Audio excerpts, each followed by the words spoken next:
Hi team, welcome back to the Flippin Pain Key Messages. Today we're on number 4, which is medicines and surgeries are often not the answer. If you haven't watched the previous Key Messages videos, I would recommend checking those out first by heading over to the Flippin Pain playlist on my channel. There should be a link somewhere at the top now for that, because there's lots of things that I've previously discussed that are really useful to know about before coming into this video today. So check that out first if you haven't already seen those videos. Before I get into today's video, I want to make it absolutely clear that I'm only going to be talking about medication and surgery for the management of persistent pain. Medications and surgeries have had some great advancement in recent years, and they are absolutely critical to managing some conditions and also saving lives as well. So I'm not underplaying the role of medication and surgery. I'm only talking about the effectiveness of those two in persistent pain. So I'm going to split this video into 2 parts. I'm going to be talking about medication first, and then I'm going to talk about surgery a little bit later.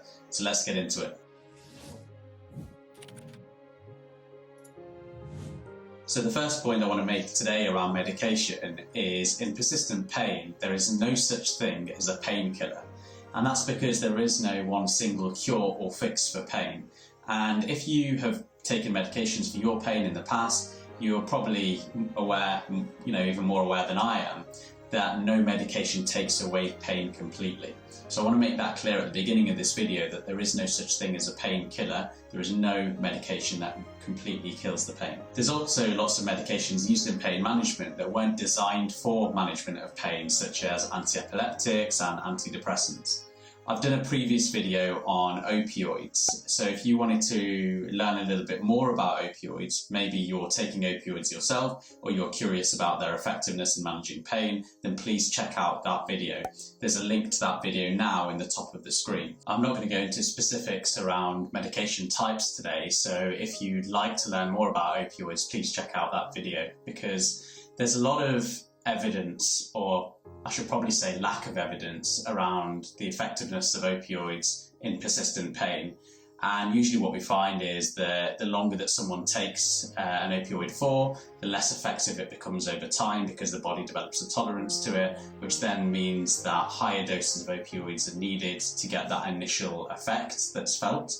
And this can lead to very high strength opioids over time, not doing much for pain, but leading to lots of side effects and long-term risks as well. So the effectiveness is pretty poor of opioids in the long term for persistent pain, as I mentioned. But if you do want to learn more about that, then do check out the video, and I'll leave a link in the description to that video as well. Another point I want to make clear here is that taking medication is always optional. So it's always your choice to take medication.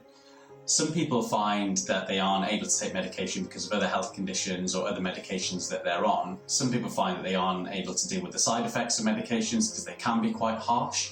Some of these medications are strong that are used in persistent pain.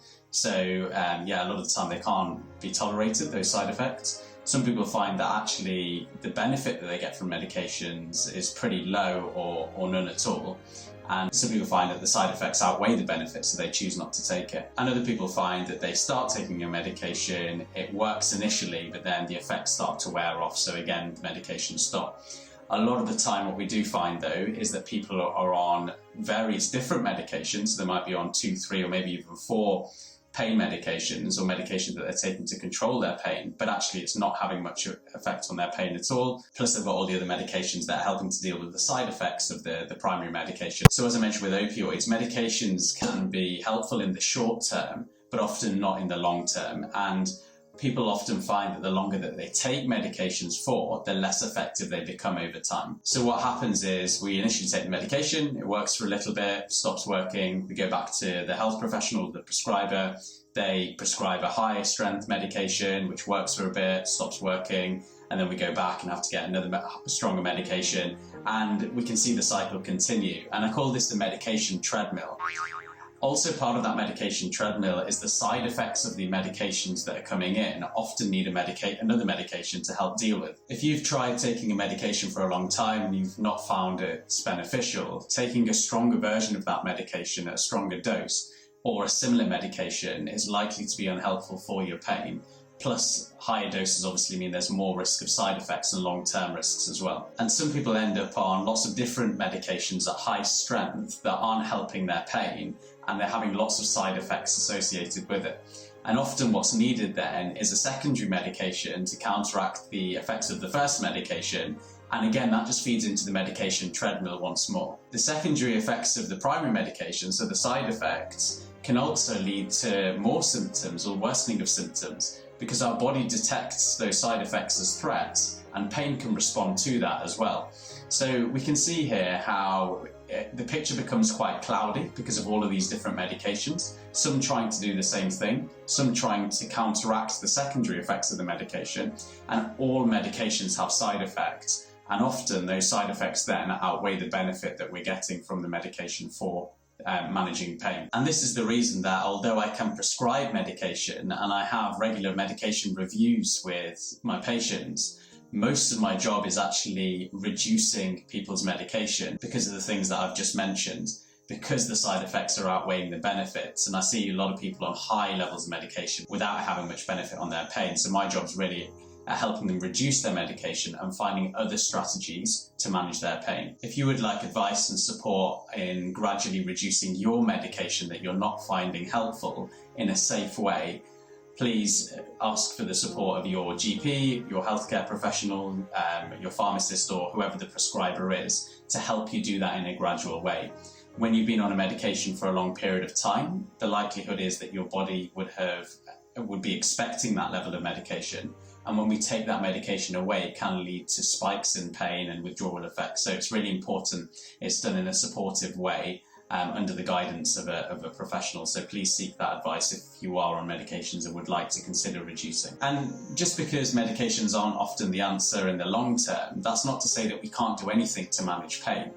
There are lots of things that we can do to manage pain, and medication is often a small and ineffective way of doing this. So there are many other things and more effective ways of managing pain.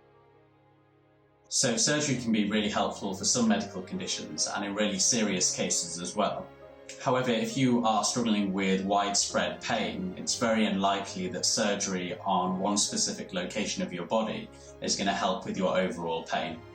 As well as that, as a general rule, the longer that you've had pain for, the less effective surgery is likely to be. In fact, surgery is actually only really there for a very small number of cases and for a minority of conditions.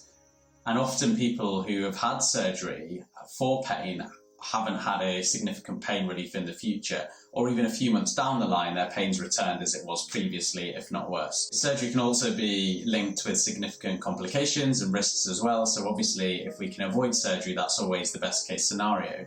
And often non-surgical interventions and conservative management have better outcomes in the long term anyway compared to surgery. Why surgery is not the answer is because surgery obviously targets a very specific structural element that may or may not be contributing to the overall pain picture. As mentioned previously, everything matters when it comes to pain. Now, surgery targets the structural element, but we know that pain goes beyond that. Pain goes way beyond damage or structure alone. And pain is influenced by biological factors, psychological factors, and social factors as well.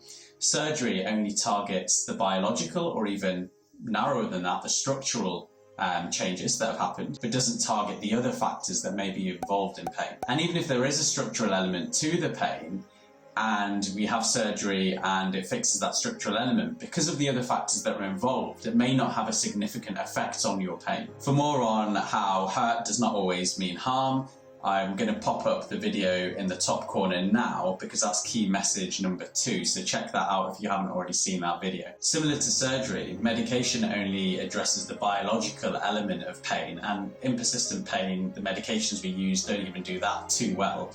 But it doesn't account for the other biological factors, the psychological factors, or the social factors. And this is the reason why clinical guidelines for persistent pain have changed a lot over the recent years, and there's been a move away from medicines and surgery and more of a move towards lifestyle interventions, education and exercise, because they have better outcomes in the long term with less risks associated with them. However, having said that, even though those guidelines are there, and those things are recommended against, the actual rate of surgeries and opioid prescriptions have actually increased within that time, which is concerning. But that is why we need to spread the message of this Flippin Pain campaign, and that's why I'm doing these videos, because getting an understanding of how these things have a benefit or lack of benefit in the future is really, really important in helping you manage your pain. Or if you do work with those who experience persistent pain, then it's helping them making the correct informed choices about their care. So just to conclude, this key message of the Flippin Pain campaign was medicines and surgeries are often not the answer in persistent pain. As I mentioned previously, check out those videos if you haven't already on the other key messages from the Flippin Pain campaign. Make sure you subscribe and turn on the notifications so you're aware of when I'm doing the next videos, and just so you can stay updated with all the content on my channel.